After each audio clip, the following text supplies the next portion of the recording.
Almost 20 years ago now, I went from being a diligent worker to disabled in the span of a few hours. My savings went from 10K to having mountains of medical debt in a matter of months.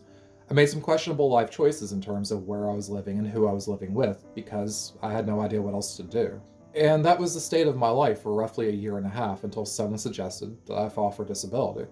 Today I'm going to talk about what that process was like for me and how the pursuit of a meaningful income when you have no other place to turn to can easily cause your mental health to spiral even more.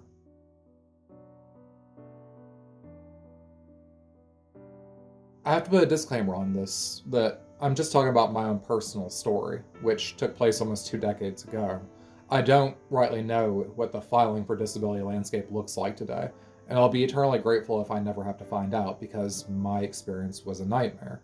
Perhaps this has become a thing in recent years, perhaps not, but we didn't have the ability to file online back then. The way you filed for disability was to go in person to a Social Security office and fill out the paperwork in person. I lived in a city of roughly 500,000 people with suburban areas spanning the surrounding 4 counties, and we had exactly one office to serve every man, woman, and child in the area. They've since opened one more office though, so congrats? Needless to say, that office perpetually had lines which stacked up for hours, even if you arrived before they opened. But eventually, you got there and it was smooth sailing the rest of No, it wasn't.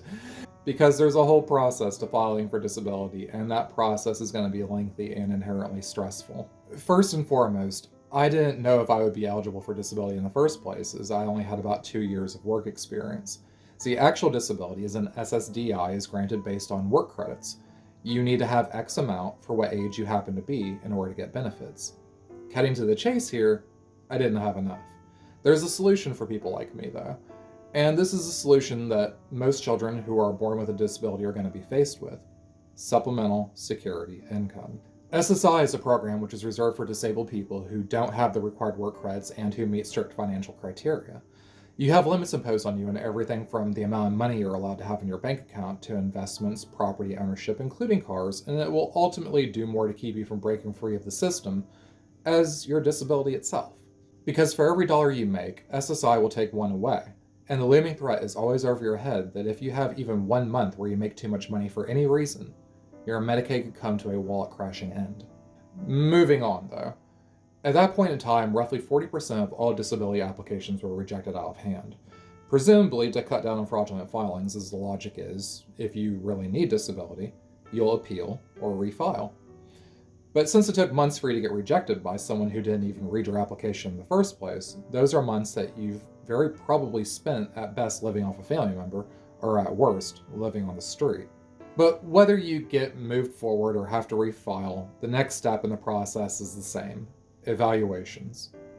Aside from having to grant them access to any and all medical records to back up your claim, they're also more than likely going to make you see their own specialist, some random medical practitioner that you've never met before who's going to interview you and somehow make an informed decision in less than an hour whether or not your issues truly impede your ability to make a consistent, meaningful income. Because that right there is the crux of the whole conversation. As I've stated in other videos, your actual diagnosis is pretty much irrelevant. What matters to them are the practical ramifications of what you're dealing with. Everyone eventually has some degree of anxiety and back pain. Not everyone becomes crippled by them, though. Thankfully, we live in a society where there are still people who matter that understand that some people do become crippled by these things.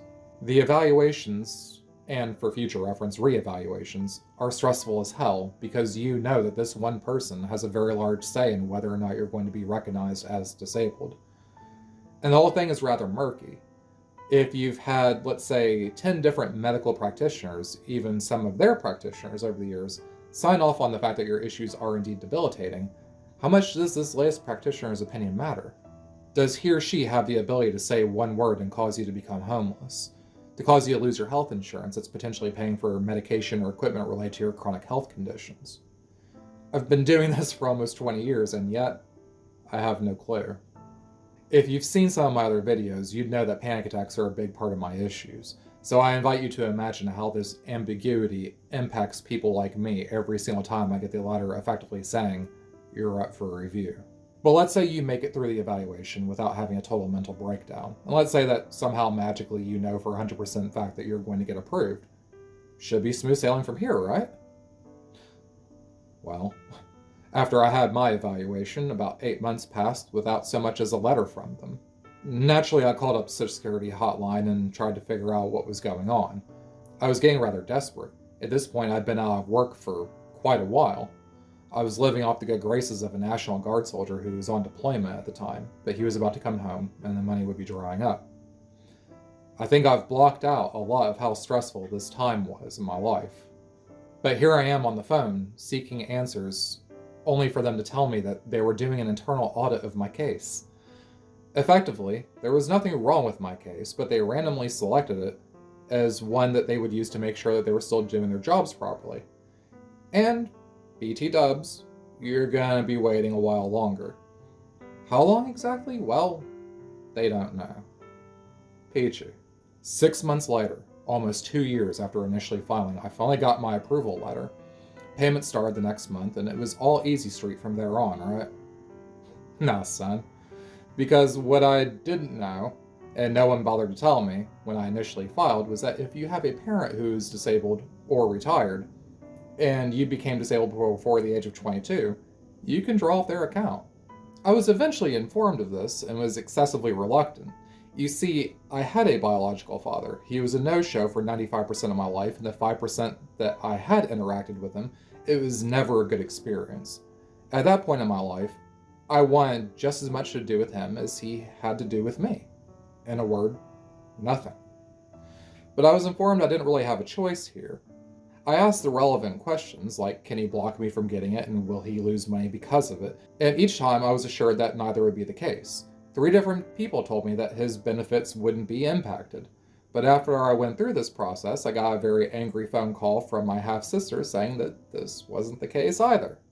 Personally, I to this day do not know who to believe. My father is dead now and he died the way he lived as a compulsively lying, pill-popping scumbag.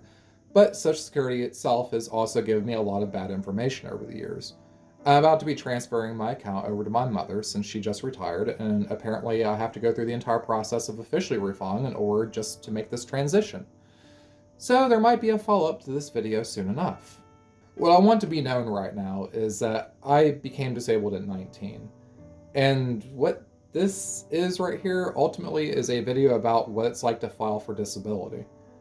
I'm 37 years old now, and my last paragraph was literally telling you that this story isn't over yet. I also want to repeat myself here that mine is not a unique story, or just one which applies to the already disabled demographic.